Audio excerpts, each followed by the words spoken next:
नमस्कार good morning everyone Odia news channel रे आपण माननकु स्वागत जणाउछि। जदि न्यूज गुड़िक आपण माननकु भल लागुथाए ताहाले वीडियोटी को गोटिए लाइक करी चैनल को सब्सक्राइब करी दियंतु। तेबे चलंतु आजिर गुरुत्वपूर्ण न्यूज गुड़िक उपरे नजर पकाइबा। राज्य रे 6 रु बढ़िबा वर्षा 15 जिला को जारी हैला येलो वार्निंग। तेबे सक्रिय मौसमी प्रभाव रे राज्य रे वर्षार संभावना रही अछि। आसंता 6 तारिख रु वर्षा बढ़िबो बोली पाणीपाग विभाग पक्षरु सूचना मते मिली अछि। ए नै 15 जिला को येलो वार्निंग जारी करा मते जाई अछि। अगस्त 7 तारिख रे 6टी जिल्ला रे प्रबल वर्षा हेबो बोली पाणीपाग विभाग पक्षरु सतर्क सूचना जारी करा मते जाई अछि। सूचना अनुसार आसंता 6 तारिख रु 15टी जिल्ला रे बिजुली घडघडी सह 7 रु 11 सेंटीमीटर वर्षा हेबार संभावना मते रही अछि। एही 15 जिला को आंचलिक पाणीपाग केन्द्र येलो वार्निंग जारी मते करी अछि। एही जिला गुड़िक हेला केन्दुझर, भद्रक, जाजपुर, कटक, केन्द्रापड़ा, ढेंकानाल, बालेश्वर, मयूरभंज, नयागड़ा, खोर्धा, पुरी, जगतसिंहपुर, गंजाम, गजपति, कंधमाल और रायगड़ा जिला को येलो वार्निंग जारी करा मते जाई अछि। एथिसह 7 तारिख रे प्रबल रु अति प्रबल वर्षा हेबो बोली 6टी जिला को सतर्क करा मते जाई अछि। 12 रु 20 सेंटीमीटर वर्षा हेबो बोली संभावना मध्य रही अछि। 9 तारिख पर्यंत राज्य रे वर्षा जारी रहिबो बोली आंचलिक पाणीपाग विभाग पक्षरु आकलन करा मते जाई अछि। परवर्ती खबरटी हैला केन्दुझर रे हेबो मेगा स्टील प्लांट। ओडिया उद्योगीं को दिया जिवो गुरुत्व 3,50,000 नियुक्तिर सुजोग। तेबे केन्दुझर रे मेगा स्टील प्लांट रो स्थापना नै गठन हेबो एक स्वतंत्र टास्क फोर्स। मुख्य सचिवक अध्यक्षतार हेबो टास्क फोर्स गठन। शिल्प प्रकल्पर समस्त परीक्षा पर मुख्यमंत्री मोहन माझी ए निर्देश देई अछंती। खबर अनुसार शिल्प संस्था गुडी को स्थापन पर आग्रही शिल्प अनुष्ठान सह आलोचना करबा पई निर्देश दिया मते जाई अछि। एतिरे विशेष करी खाद्य प्रक्रियाकरण टेक्सटाइल प्रति अधिक ध्यान देबाकू मध्य कोहा जाई अछि। अधिक नियुक्ति पई मध्य गुरुत्व दिया जिबा नै आलोचना करा मते जीव। 5 वर्ष भितरे 3,50,000 नियुक्ति सृष्टि करा जिबा नै लक्ष्य मध्य रही अछि।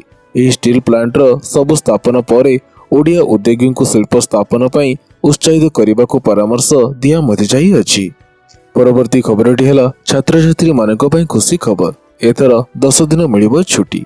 तेबे छात्र छात्री मानक पई आसीछि एक खुशी खबर। एथर छात्र माने 10 दिन छुट्टी पाइबाकू जाऊ अछंती। तेबे चलित वर्ष आंध्र प्रदेश रे विद्यालय गुड़िक पई 232 कार्य दिवस अछि। सेठारे 83 दिन छुट्टी मध्य अछि। 2024-25 शिक्षा वर्ष रे आंध्र प्रदेश रो विद्यालय गुड़िक पई सरकार छुट्टी दिन घोषणा मध्य करी अछंती। एपी शिक्षा मंत्री नारा लोकेश एकेडमिक कैलेंडर रो प्रकाश मध्य करी अछंती।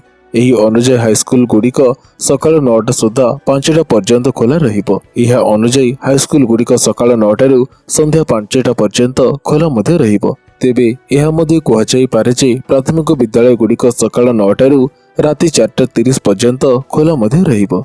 एवं जदि आमे छुट्टी दिन कथा आलोचना करिबा तेबे एही वर्ष दशहरा छुट्टी अक्टोबर 4 रु 13 पर्यंत हेबो। एहार अर्थात प्राय 10 दिन पर्यंत छुट्टी दिन उपलब्ध हेबो। तेबे ख्रिस्टियन संख्यालघु शिक्षानुष्ठान गुड़ी को डिसेंबर 22 रु 29 पर्यंत क्रिसमस छुट्टी दिया मध्य जीव।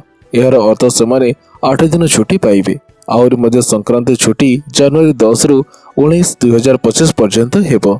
एहार अर्थ होउची 10 दिन छुट्टी दिन रहिबो। संख्यालघु शिक्षानुष्ठान गुड़िक जनवरी 11 रु 15 पर्यंत छुट्टी दिया मध्य जीव। जदि आपण तेलंगाना रे देखंती अक्टोबर 2 रु 14 पर्यंत दशहरा छुट्टी अछि। 13 दिन छुट्टी दिन रहिबो। क्रिसमस छुट्टी 23 डिसेंबर रु 27 डिसेंबर पर्यंत हेबो। परवर्ती खबरटी हला रेलवे रिक्रुटमेंट 2024 रेल बाहर चाकरी रे सुजोग। 10वीं पास करथिबा पिला नेबे फायदा।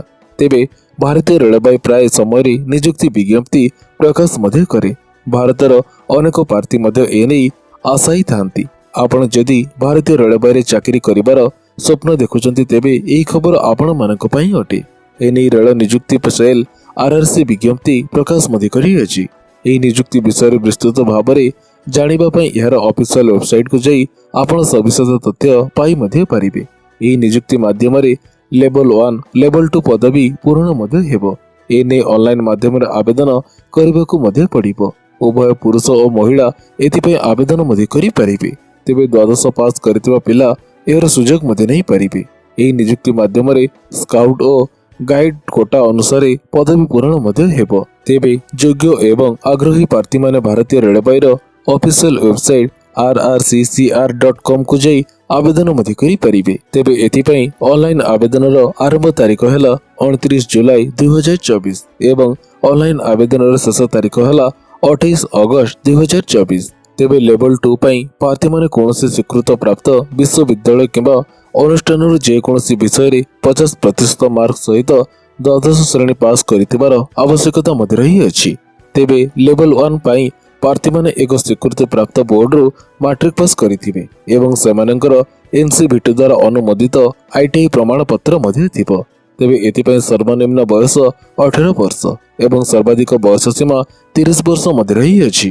ତେବେ ସାଧାରଣ ବର୍ଗର ପ୍ରାର୍ଥୀମାନଙ୍କ ପାଇଁ 500 ଟଙ୍କା ଶୁଳ୍କ ରହି ମଧ୍ୟ ଅଛି ଏବଂ SC ST ESM ଦିବ୍ୟାଙ୍ଗମାନଙ୍କ ପାଇଁ 250 ଟଙ୍କା ଆବେଦନ ଶୁଳ୍କ ଦେବାକୁ ମଧ୍ୟ ପଡ଼ିବ।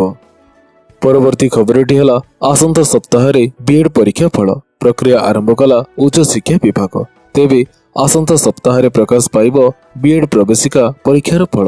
ଏନେଇ ଉଚ୍ଚଶିକ୍ଷା ବିଭାଗ ପକ୍ଷରୁ ପ୍ରକାଶ ପାଇବ ବିଜ୍ଞପ୍ତି। ଫଳ ପ୍ରକାଶଠାରୁ ଆରମ୍ଭ କରି ନାମଲେଖା ରିପୋର୍ଟିଂ ସମ୍ପର୍କିତ ସମସ୍ତ ସୂଚନା ମିଳି ମଧ୍ୟ ଯିବ।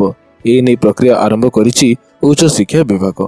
ତେବେ SSC ପରିଚାଳିତ ଏହି ପରୀକ୍ଷାର ଫଳ ଆଜି ଉଚ୍ଚଶିକ୍ଷା ବିଭାଗକୁ ପ୍ରଦାନ କରା ମଧ୍ୟ ଯାଇଅଛି।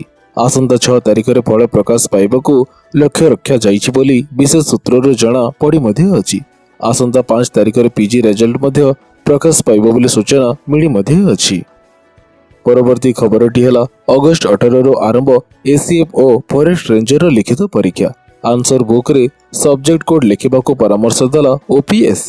ତେବେ ଅଗଷ୍ଟ ମାସ 18 ତାରିଖରୁ ସରକାରୀ ବନ ସଂରକ୍ଷକ ACF group A JB O forest ranger group B ପଦର ଲିଖିତ ପରୀକ୍ଷା ଅନୁଷ୍ଠିତ ମଧ୍ୟ ହେବ। ଅଗଷ୍ଟ 26 ତାରିଖକୁ ଛାଡ଼ି ଅଗଷ୍ଟ 28 ତାରିଖ ପର୍ଯ୍ୟନ୍ତ ଏହି ପରୀକ୍ଷା ମଧ୍ୟ ଚାଲିବ। ରାଜ୍ୟରେ 5ଟି ଜୋନ୍ ବାଲେଶ୍ୱର, ବ୍ରହ୍ମପୁର, ଭୁବନେଶ୍ୱର, କଟକ ଓ ସମ୍ବଲପୁରରେ ଏହି ପରୀକ୍ଷା ଆୟୋଜିତ ମଧ୍ୟ ହେବ।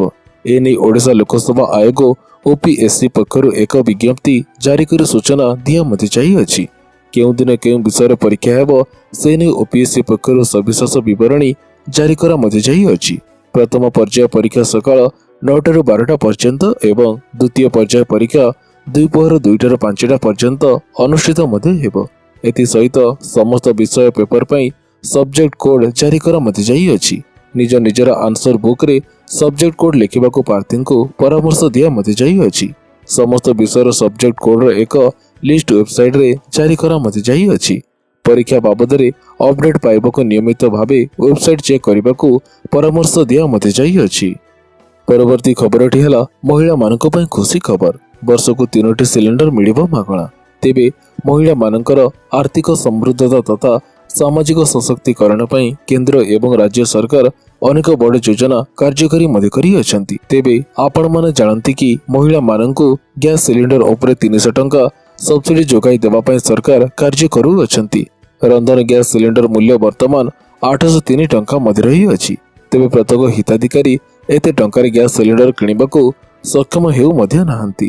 ତେବେ ଗରିବ ସୀମାରେଖ ତଳେ ଥିବା ମହିଳାମାନଙ୍କୁ LPG ସିଲିଣ୍ଡର ଉପରେ ମୋଟ 300 ଟଙ୍କା ସବସିଡି ଦିଆଯାଉଅଛି, ଯାହା ଫଳରେ ରନ୍ଧନ ଗ୍ୟାସକୁ ମହିଳାମାନେ 503 ଟଙ୍କାରେ କିଣି ମଧ୍ୟ ପାରିବେ। ତେବେ ଏହାକୁ ନେଇ ଅନେକ ହିତାଧିକାରୀ ଅବଗତ ନଥିବାରୁ ଏହାର ଲାଭ ଉଠାଇ ପାରନ୍ତି ମଧ୍ୟ ନାହିଁ। ଏହା ସରକାରଙ୍କ ତରଫରୁ ଏକ ବମ୍ପର ଅଫର ଭଳି କାମ ମଧ୍ୟ କରେ। ଯଦି ଆପଣ ବି ସବସିଡିର ଲାଭ ପାଇବାକୁ ଚାହୁଁଛନ୍ତି ତେବେ ଆପଣଙ୍କୁ କିଛି ଗୁରୁତ୍ୱପୂର୍ଣ୍ଣ ଜିନିଷ ଧ୍ୟାନରେ ରଖିବାକୁ ମଧ୍ୟ ପଡ଼ିବ। ସବସିଡିର ଲାଭ କେବଳ ସେହି ମହିଳାମାନଙ୍କ ପାଇଁ ଉପଲବ୍ଧ ରହିଅଛି ଯେଉଁମାନଙ୍କର ନାମ ପ୍ରଧାନମନ୍ତ୍ରୀ ଉଜ୍ଜ୍ୱଳା ଯୋଜନାର ହିତାଧିକାରୀ ମଧ୍ୟ ହୋଇଥିବେ। ତେଣୁ ଆପଣ ଯଦି ଏହି ଯୋଜନାର ହିତାଧିକାରୀ ତେବେ ଏହି ସୁଯୋଗକୁ ହାତଛଡ଼ା କରନ୍ତୁ ମଧ୍ୟ ନାହିଁ। ପରବର୍ତ୍ତୀ ଖବରଟି ହେଲା ଏହି ତାରିଖରୁ ବନ୍ଦ ହୋଇଯିବ BSKY କାର୍ଡ। ସ୍ୱାସ୍ଥ୍ୟ ମନ୍ତ୍ରୀଙ୍କର ବଡ଼ ବୟାନ। ତେବେ ବିଜୁ ସ୍ୱାସ୍ଥ୍ୟ କଲ୍ୟାଣ ଯୋଜନା କାର୍ଡକୁ ନେଇ ବଡ଼ ଖବର। ବନ୍ଦ ହେବ ନବୀନ ପଟ୍ଟନାୟକଙ୍କର ଏହି ଲୋକପ୍ରିୟ ଯୋଜନା।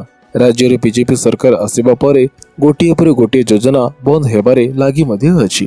ନିକଟରେ ବିଧାନସଭା ଅଧିବେଶନ ବଜେଟରେ ନୂଆ ଯୋଜନା ବାବଦରେ ଘୋଷଣା କରା ମଧ୍ୟ ଯାଇଥିଲା। ତେବେ ରାଜ୍ୟରେ ମୋହନ ସରକାର ଆସିବା ପରେ ବିଜୁ ଜନତା ଦଳ କରିଥିବା ଏକାଧିକ ଯୋଜନାର ନାଁ ବଦଳା ଯାଉଥିବା ଅଭିଯୋଗ କରି ଆସୁଛି ବିଜେଡି। ଆଉ ସେହିଭଳି ଯୋଜନା ମଧ୍ୟରେ କିଛି ପ୍ରମୁଖ ସ୍କିମ୍ ହେଉଛି ବିଜୁ ସ୍ୱାସ୍ଥ୍ୟ କଲ୍ୟାଣ ଯୋଜନା, आहार योजना काଳିया योजना। तेबे राज्य में नुआकरी बीजेपी सरकार को आसिबा परे विभिन्न योजना बंद करुवा बेले अनेक योजनार नाम बदलाव मध्य अछि। प्राय 40 रु अधिक योजनार नाम बदलाइथिबा अभियोग करिथिला बिजु जनता दल। परवर्ती खबरटी है हर घर तिरंगा अभियान रे देशवासी को सामिल हेबा पई गृह मंत्री निवेदन। अगस्ट 9 ठारू निज घरे तिरंगा उड़ांतु। तेबे निज घरे तिरंगा उत्तोलन करने को देशवासी को निवेदन करिसेंती केंद्र गृह तथा समवाय मंत्री श्री अमित शाह। अगस्ट 9 रु 15 तारिख पर्यंत आरंभ हेब हर घर तिरंगा अभियान। सेहीपरि समस्त निज घरे तिरंगा उत्तोलन करी www.harghartiranga.com वेबसाइट रे निजर सेल्फी अपलोड करने को देशवासी को निवेदन करिसेंती अमित शाह। एथिसह सोशल मीडिया प्लेटफॉर्म एक्स रे एक पोस्ट शेयर करने को शाह कही मध्य अछंती। देशर कोण अनुकोण रे प्रत्येक भारतीय एकता को जागृत करी अछि। मो समस्त नागरिकों को निवेदन करुअछि जे एही आंदोलन को आहरी शक्तिशाली करंतु एवं पुणी से उत्साहर सह एतिरे अंश ग्रहण मध्य करंतु। आमर गर्व आम तिरंगा। परवर्ती खबरटी हला हीराकुद जल भंडार रे बढ़िला जलस्तर खोलिला आउ 4 गेट। तेबे हीराकुद जल भंडार रे बढ़िला जलस्तर खोलिला आउ 4टी स्विच गेट। वर्तमान जल भंडार 10 गेट दे बन्या जल निष्कासन जारी मध्य रही अछि। बाम पार्श्व 7टी एवं डाहाण पार्श्व 3टी गेट खोला मध्य रही अछि। वर्तमान प्रति सेकेंड रे 2,08,665 क्यूबिक जल प्रवेश मध्य करुअछि। इनपो बढ़िबा फल हीराकुद जल भंडार जलस्तर 609.67 फुट रे पहुंची मध्य अछि। एणु आउ 4टी फाटक खोलिछंती डैम कर्तृपक्ष। तेबे मो आशा करुअछि आजिर एही गुरुत्वपूर्ण न्यूज गुड़िक आपण मानकु निश्चित भाବରେ भल मध्य लागिथिबो। तेबे पुणी देखा हबो एही भली किछि लेटेस्ट अपडेट सहित। सेतेबेले पर्यंत विदाय दियंतु। जय जगन्नाथ।